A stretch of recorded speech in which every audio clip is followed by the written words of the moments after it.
গতকালকে একটা টেলিভিশন চ্যানেলে লাইভ অনুষ্ঠানে আমাকে এক ভদ্রমহিলা ফোনে একটা প্রশ্ন করেছে।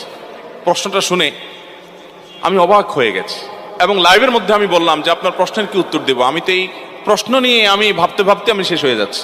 ভদ্রমহিলা প্রশ্ন করে বলছেন যে আমার স্বামী আমাকে অনেক কষ্ট দেয়, অনেক আমার হক নষ্ট করে। সে বাহির থেকে আসে, এসে মোবাইল টিভি রিমোট নিয়ে বসে, আমার দিকে তাকায়ও না, জিজ্ঞেসও করে না, অসুখ বিসুখ খেলাম কি মরলাম দেখা দেখি নাই, আমার কোনো হক সে আদায় করে না।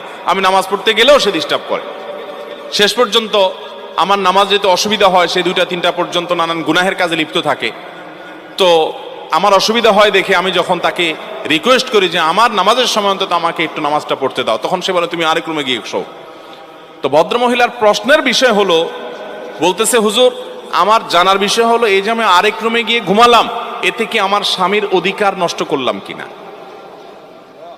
আমি বললাম